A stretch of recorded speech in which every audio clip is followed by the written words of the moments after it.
नमस्कार दोस्तों, स्वागत है आपका हमारे यूट्यूब चैनल सरकारी ज्ञान में। तो पिछले एक वीडियो में हमने ज़मीन के बहुत सारे शब्दों के बारे में बताया था और उस वीडियो में कुछ सवाल भी आए थे, जिसके चलते आज ये दूसरा पार्ट बी बनाया जा रहा है उसी का, ताकि और कुछ जो शब्द हैं जो बेसिक हैं उनको बताया जा सके। तो इसमें से एक वर्ड आता है बकास्त ज़मीन और जिरात ज़मीन। ये बकास्त ज़मीन और जिरात ज़मीन क्या होता है? तो राजाओं के पास जो पहले जो राजा होते थे, जो राजतंत्र जिस टाइम था उस टाइम जो राजा होते थे और अंग्रेज़ों के टाइम में क्योंकि राजाओं के द्वारा ही इनडायरेक्टली शासन किया जाता था, तो राजाओं के पास दो तरह की ज़मीनें होती थी। एक अंग्रेज़ों द्वारा उन्हें खेती करवाने के लिए दी गई थी, और राजाओं के पास जो उनके पहले का ज़मीन होता था। मतलब राजाओं के पास अंग्रेज़ों द्वारा राजाओं को दी जाने वाली ज़मीनें और राजाओं के पास की पूर्व की ज़मीनें, दो प्रकार की ज़मीनें थी।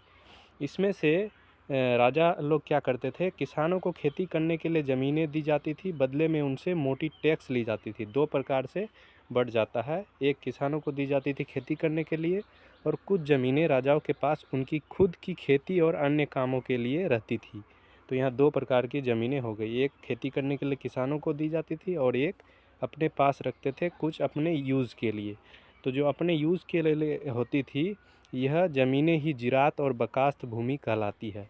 जिरात और बकास्त भूमि एक ही टाइप का है, उसमें कुछ अंतर यह है कि जिरात भूमि वह होता है जो जिरात पंजी होते थे पहले के, उसमें जिस ज़मीन का जिक्र होता था उसको जिरात भूमि कहलाता है, और जिनका जिक्र जिरात पंजी में नहीं होता है वह बकास्त पंजी कहलाती है। मतलब एक तरह से यह ज़मींदारों का ही ज़मीन होता है। एक वर्ड आता है सिकमी। सिकमी क्या होता है? भूमि का मालिक अपना खेत दूसरे से जोतवाता है तो वह ज़मीन सिकमी कहलाता है।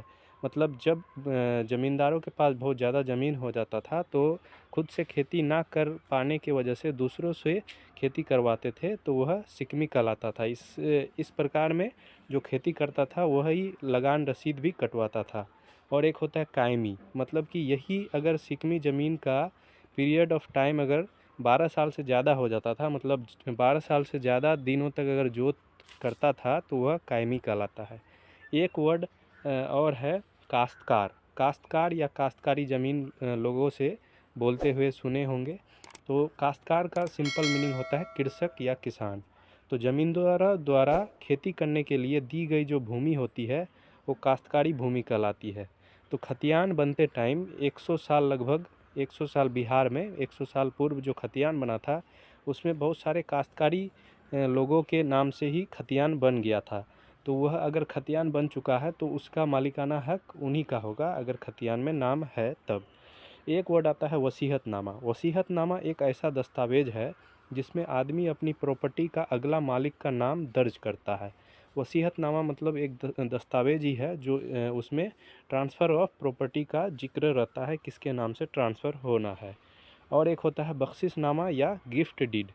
इसमें क्या होता है, कोई व्यक्ति किसी अन्य व्यक्ति को अपनी पूरी या कुछ संपत्ति हस्तांतरित करती है तो वह गिफ्ट डीड कहलाती है।